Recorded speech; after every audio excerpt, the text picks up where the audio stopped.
Hey guys, welcome back to Play on Footy. Today we're going to be looking at the Geelong Cats and their season preview or their preview of their list for 2025 and where I think they're going to sit for 2025 and beyond.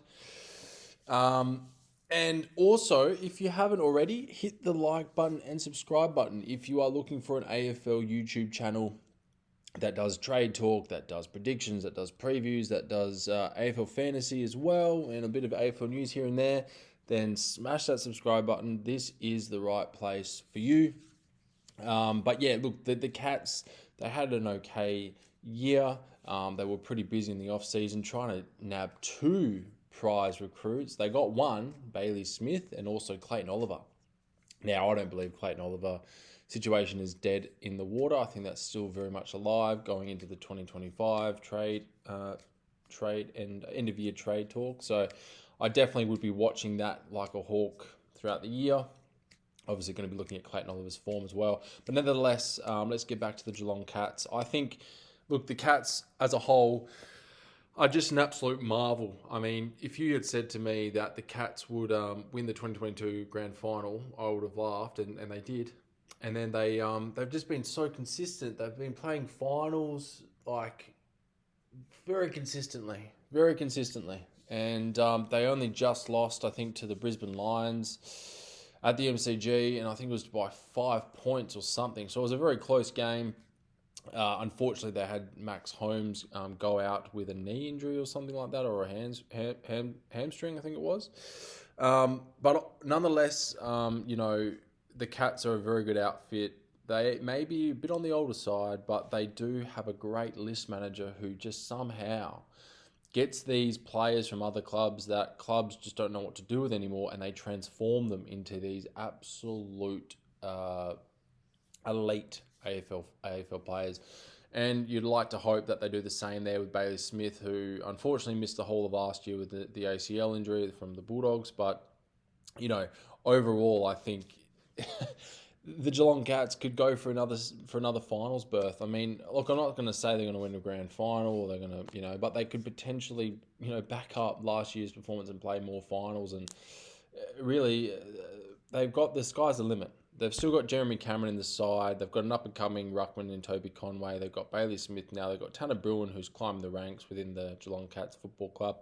Reece Stanley, obviously, is just a bit of a plug. He's always getting the job done here and there. Sean Manor up forward has been pretty consistent over the year, especially last year in particular. Yeah, this guy here has just been an absolute jet. Max Holmes. I mean, what more could you ask for with him? And then Bowes as well. He's been fantastic. Connor O'Sullivan down back. I mean, he's just he's a young rookie guy, but he can do a lot. Sam De Koning as well is another string to their bow. Potentially, they could lure, I don't know, TDK. Who knows? Who knows? His brother. But, Geelong Cats, they have such a great way of dealing with list management and getting players from other teams to come to their football club. I think that is the biggest draw card there. Talking about stealing players from other teams, this guy here, Lawson Humphries, was training with the West Coast Eagles. Apparently, he wasn't up for it. This is in his own words, by the way.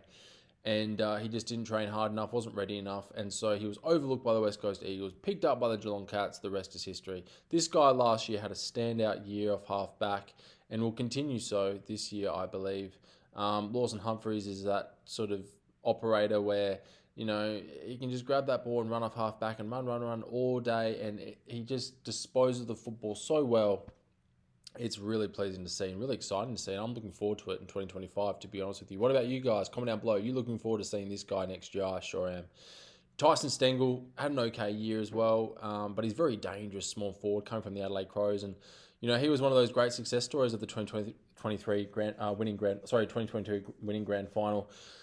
He, has come leaps and bounds, this man. And so this is what they're hoping to do with Jack Martin, who they picked up from Carlton, who's just struggled with his body, struggled to get on the park. He wants to get back to his best at Gold Coast Suns. And I think he's come to the right club. They moved on Quinton Narkle, so now he's gone to Fremantle.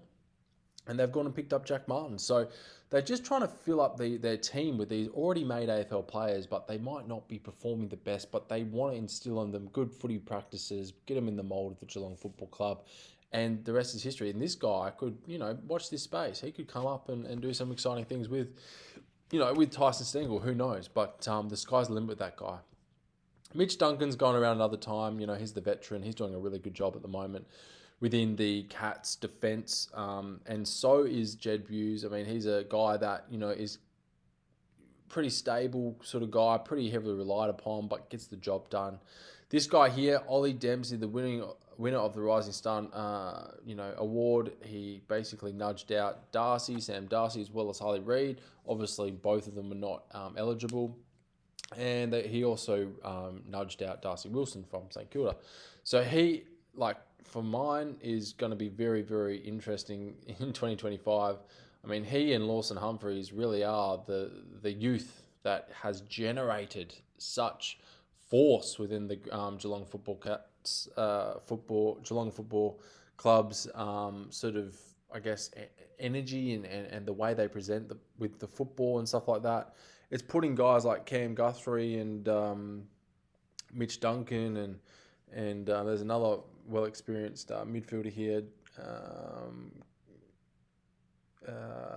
Holmes as well, on defence, because these guys are coming for their spots. You know what I mean? They're trying to cement their spots, and this is something that you've got to look at as a whole when you're looking through the list here. Yeah, Cam Guthrie's getting a bit on, so's Atkins, etc., etc. Brian Myers, he's been playing really good football in the forward line. He's up there with Jeremy Cameron last year, finished really strongly. There was a couple of times where he could have converted better. I know he puts a lot of pressure on himself, but I think that's what Chris Scott really wants from him, is that direct feedback. He wants players to be accountable for their performances and also their decision-making as a result, and how it can affect the team as well. So that's really good to see Brian Myers really growing as a leader, potential leader of the Geelong Football Club as well. This guy here, Shannon Neal's really coming up through the ranks. I think he came in there when Jeremy Cameron, had a bit of time just to the side. And I think Shannon Neal's great for the future. I think he's definitely got a place in the Geelong Cats side, that is for sure. Ollie Henry's been one of the quieter ones. I just don't really know what Chris Scott wants to do with him. Look, he's a reliable, key forward target. He just didn't really impact the scoreboard that much. AFL fantasy-wise, he's very lowly owned, and I think he's around the 400k mark or 300-something K mark. Paddy Dangerfield, getting to the end of his career, probably got this year and maybe one more in him, who knows? But he's the captain once again for the Geelong Football Cats going into season 2025. Jack Henry, key defender, and Zach Guthrie, defender. These guys here are definitely a good pairing. They work pretty closely together and do have a very good combination mindset for the longevity of this football club. And Todd Cloesi, he's just one of those players who probably hasn't broken in just yet. But there was a couple of games last year, I don't know who they were versing. It was at GMHBA, but Ted Cloesi, he's just a handy little filler-in player for Geelong. He can go mid, he can go forward. And he's a good size as well, just to be thrown in there as well. Another one is Mark O'Connor. Yep, so he's a great defender there for Geelong Cats to really just plug a hole if needed. But ultimately, Tom Stewart is the one that really shone really bright last year.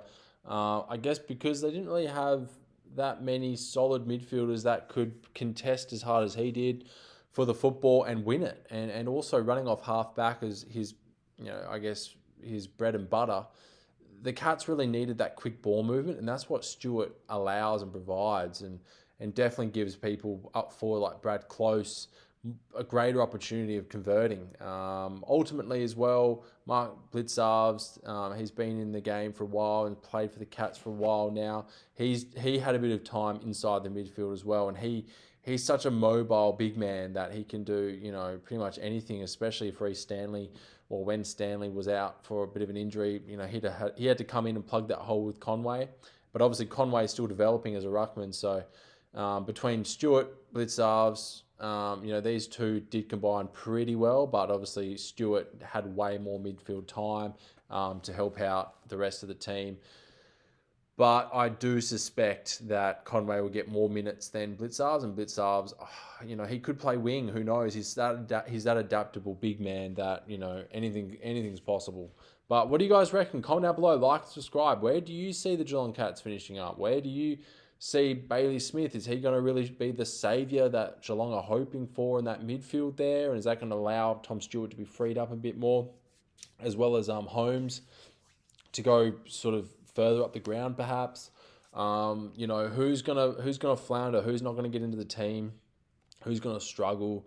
There's so many players here that are really key components to the Geelong lineup, and that's the way Chris Scott coaches. He coaches in a way where a lot of these players are not just players; they're key moving parts to a big cog in the system, in the big machine that is the Geelong Cats. And I think that is the exciting part for Geelong. Are they going to play finals again this year? I believe they are.